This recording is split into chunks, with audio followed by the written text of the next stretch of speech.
正常蒸馒头第一次发酵的状态怎样才好？如何控制它的发酵速度？二次发酵应该是怎样一个状态才不会起泡、回缩，包括变形这样的问题出现？今天就分享一下。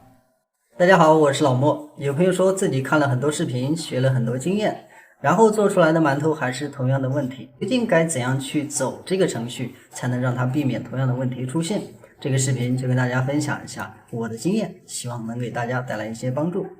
开头要说一下关于和面的配方，其实它是个固定式，也就是一个公式，基础的比例。咱们在正常运用的时候，不要按照这个一直走下去，那是不对的，要灵活的去变通，不管是加糖或者是加酵母。假如说你第一次感觉放的酵母量发的有点慢，第二次就可以多加一点，这就是经验积累。再比如说水量，咱们第一次和面的时候如果偏硬，蒸出来的馒头特别瓷实，第二次就多加一点水，这样去操作，咱们一次会比一次和面更漂亮更好。出了任何问题，咱们也能够很轻松的把它解决掉。再一个就是关于和面加水，大家都知道和面加水之后呢，先要把它搅成面絮。搅成面絮的目的就是让水分和面充分的混合，这样咱们后面在揉成团的时候就比较好揉。而咱们第一次加水的量往往是最多的，基本上占 70%， 主要就是为了能让所有的面粉搅成絮状。这就相当于一个标准，当你把所有的面全部搅成面絮之后，你剩下的水稍微一撒，你再揉成面团，特别轻松。大家可以看，咱们第一次加完水之后，基本上就成为这样的絮状，然后咱们哪里有干粉，再往哪里分次加一点水，全部让它变成面絮。大家可以看，咱们操作到这一步，就是所有的面已经成为面絮，咱们再把它稍微搓一下。搓一下的目的就是让它下面的干粉减量，减到最少，这样咱们在揉面团的时候，它下面的干粉量少了，就比较容易了。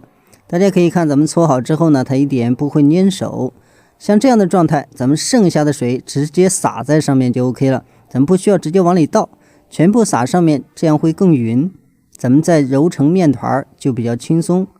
如果反过来说，咱们全部浇到一个地方，其他地方呢没有水打湿，咱们再来揉面的时候呢，就很难连接到一起，就是粘不到一块儿。大家可以看到，咱们这一次加完水之后呢，随便倒一下，它就能整个的成为一块儿。所以咱们新手朋友在和面加水的时候，一定要这样做，你才能更轻松的去学面食。刚和好的面团，咱们在揉的时候一定要揉到不沾手，水分比较匀，然后直接包起来进行第一次发面。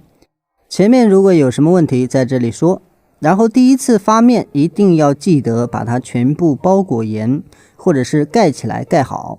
不能让它风干。如果风干，表面会有硬壳，咱们在揉面的时候容易把这个壳揉进去，做好的馒头它里面就会有这种硬壳，会影响口感。另外大家还要清楚，发面决定的关键是温度，温度越高发酵的越快，但是这个温度呢一定要控制在35度以内。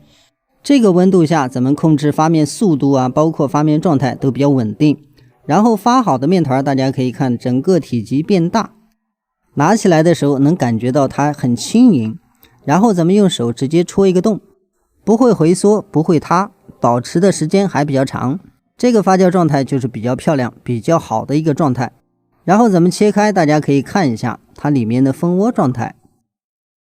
切开之后，大家可以清晰的看到，因为咱们没有加泡打粉，所以说呢它不规则，但是蜂窝很足，这个发酵状态就是比较完好的。咱们在做的时候呢也不会提早去发酵，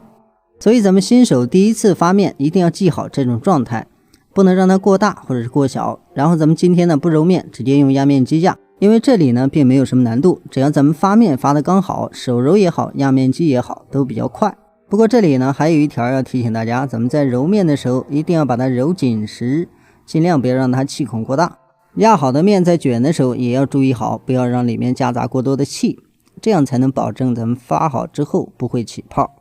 这是关键点，二次发酵的状态。因为很多朋友总是控制不好，有些时候呢明明看着很好，做好的馒头还是出问题。其实咱们二次发酵最关键的是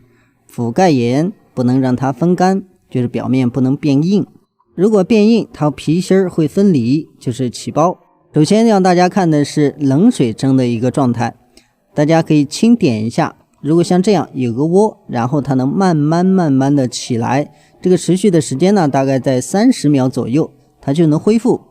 这个状态就适合冷水蒸，主要是发酵状态达不到，如果直接开水蒸，它就容易烫面。咱们用冷水蒸的话，随着温度的慢慢升高，它会经过一次发酵，就能达到一个比较好的状态，这样咱们蒸出来的馒头就不容易出现问题。如果开水蒸，咱们还要继续发酵，继续发酵好之后的状态，大家一定要记住，咱们用手轻轻的把它点下去，然后这个状态呢恢复的就比较快。大家可以看，咱们这样点完之后呢，它一会儿就能恢复，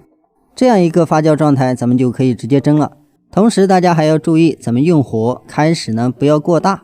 就是稳住火，慢慢的去烧，让它这个温度呢慢慢的上升，不要急速上升，不要让这个水呢溅到上面，这样就容易烫面。然后咱们直接开水蒸完之后，大家可以看这个状态，表面比较光，没有起泡状态，这就是咱们1次发酵还有2次发酵状态控制比较好的一个结果。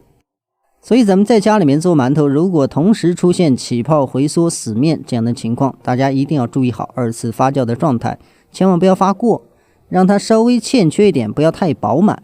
这样再去蒸，馒头的形状就会保持的比较好。最后送大家一句话，要想做好面食，每个细节做到位，这是必须的。好了，咱们今天的视频就到这里，如果您喜欢呢，也别忘了帮忙点个关注或者是点个赞啊，留下你的足迹。咱们下期视频再见。